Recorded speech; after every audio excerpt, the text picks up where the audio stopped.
রাসূল সাল্লাল্লাহু আলাইহি ওয়াসাল্লাম দৃষ্টান্ত রেখে গেছেন উম্মাহর জন্য।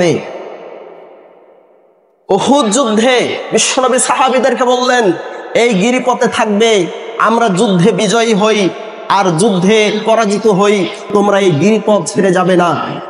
মুসলিমরা যখন বিজয়ের দ্বার প্রান্তে দাঁড়িয়েছে, কাফেররা কাপড় তুলে পালিয়ে যাচ্ছে, সেই সময় সাহাবাই কেরাম কিছু সাহাবী মনে করলো যে আমরা তো বিজয় হয়ে গেছি, এখন কিছু গনিমত সংগ্রহ করি। যখন গনিমত সংগ্রহ করতে গেছে, খালিদ বিন ওয়ালিদের নেতৃত্বে কুফফাররা মুসলিমদেরকে নাস্তানাবুদ করে দিয়েছিল।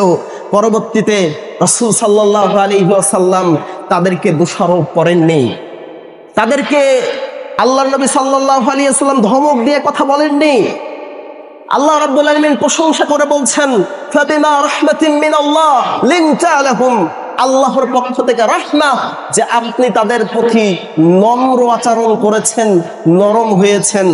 ওয়ালাউ কুনতা ফাযযান গালিযাল কলব লানফাযযু মিন হাওলিক, আপনি যদি কঠোর হতেন, রূঢ় হৃদয়ের হতেন, তাহলে তারা আপনার পাশ থেকে সরে যেত। সুতরাং ফাফু আনহুম, তাদেরকে ক্ষমা করে দিন। শুধু তাই, আল্লাহ বলছেন ওয়াস্তাগফির লাহুম, তাদের জন্য আল্লাহর কাছে ক্ষমা প্রার্থনা করেন। ওয়াশাবিরহুম ফিল আমর, এবং যে কোনো বিষয়ে আপনি পরামর্শ করেন। ফাইযা আযামতা ফাতাওয়াক্কাল আলাল্লাহ, যখন আপনি দৃঢ় সংকল্পবদ্ধ হবেন তখন আল্লাহ রাব্বুল আলামিনের উপর ভরসা করুন। ইন্নাল্লাহা ইউহিব্বুল মুতাওয়াক্কিলিন, আল্লাহ ভরসাকারীদেরকে ভালোবাসেন।